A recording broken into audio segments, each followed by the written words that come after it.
ആലപ്പുഴയിൽ യൂത്ത് കോൺഗ്രസ് പ്രവർത്തകരുടെ ആക്രമണം കാറിൽ സഞ്ചരിച്ച പ്രദേശവാസികളായ സുജിത്ത, ഷംനാദ് എന്നിവരെയാണ് കൊല്ലം ശൂരനാടുള്ള യൂത്ത് കോൺഗ്രസ് പ്രവർത്തകർ ആക്രമിച്ചത്.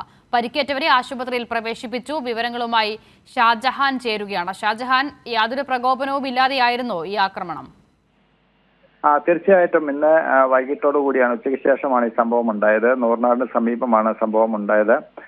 ഇവർ വാഹനത്തിൽ, അതായത് നിലവിലെ ട്രാഫിക് നിയമങ്ങളൊക്കെ തന്നെ ലംഘിച്ചുകൊണ്ട് വാഹനത്തിനുള്ളിലും പുറത്തുമൊക്കെ ആയിട്ട് സഞ്ചരിക്കുകയായിരുന്നു. ഇവർ മദ്യപിച്ചിട്ടുണ്ടായിരുന്നു എന്ന് നാട്ടുകാർ പറയുന്നു. ഈ വാഹനം മറ്റൊരു വാഹനത്തിൽ തട്ടുകയും ഇത് ചോദ്യം ചെയ്ത നാട്ടുകാരെ മർദ്ദിക്കുകയുമായിരുന്നു. ഈ മർദ്ദനത്തിൽ രണ്ടു പേർക്ക് കാര്യമായിട്ട് പരിക്കേറ്റിട്ടുണ്ട്. ഇവരെ സമീപത്തെ ആശുപത്രിയിൽ പ്രവേശിപ്പിച്ചിരിക്കുകയാണ്. സംഭവം ബന്ധപ്പെട്ട് നൂറിനാട് പോലീസിൽ പരാതി നൽകി. പോലീസ് കേസെടുത്തെങ്കിലും പ്രതികളെയൊക്കെ തന്നെ ജാമ്യത്തിൽ വിടുകയായിരുന്നു. എന്തായാലും ഇത് തികച്ചും നിയമലംഘനമാണ്. കാരണം വാഹനത്തിൽ സഞ്ചരിക്കുന്നതിന് പ്രത്യേക നിയമങ്ങളൊക്കെ തന്നെ ഉണ്ട്. ഇതൊക്കെ ലംഘിച്ചുകൊണ്ട് വിവാഹ പാർട്ടിയും കഴിഞ്ഞ് വളരെ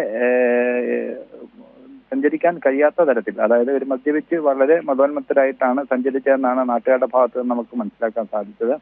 ഇവർ സമീപത്തൂടെ പോയ വാഹനങ്ങളിലൊക്കെ ഇടിക്കുകയും അത്തരത്തിൽ വളരെ പ്രകോപനകരമായ രീതിയിലാണ് ഇവർ സഞ്ചരിച്ചിരുന്നത്. ഇത്തരത്തിൽ പ്രകോപനപരമായി സഞ്ചരിക്കുന്നത് ചോദ്യം ചെയ്ത ചെറുപ്പക്കാരിലെ രണ്ടുപേരെയാണ് മർദ്ദിച്ചത്. ഇവരിപ്പോൾ അവിടെ ആശുപത്രിയിൽ പ്രവേശിപ്പിച്ചിരിക്കുകയാണ്. വിവരങ്ങൾ നൽകുകയായിരുന്നു ഷാജഹാൻ.